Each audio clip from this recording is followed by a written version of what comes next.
Hi guys, welcome to Happy Handicrafts. Today we're going to be doing the 15th lesson in our Brushwork series, which is a design of violets. In our last video in this series, we talked a little bit about violets and how they may have slightly different appearances from one place to the next. So just a little reminder that we're here to learn a new skill, not to get too caught up in the colors, etc. We're getting our lessons from the book Brushwork, Elementary Brush Forms by Marion Hudson. I've put a link to purchase it below if you'd like to follow along with us. This lesson is a follow-up from lesson number 14, so if you haven't done that lesson first, I'd probably go back and do that one. We're going to be using just two colors for this project, red and green. The plan is to paint all of the red and then all of the green, without the need to wash the brush until the very end. As always, I've made a guide similar to the one in the book so that it will be a better fit for our grid paper. I'll also put a link below to our blog where you can get a close-up of my adapted design. And now we're ready to get started.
And that completes lesson number 15. What a beautiful design.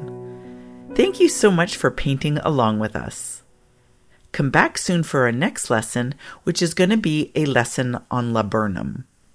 And in the meantime, get some practice in and enjoy every moment. We'll see you soon.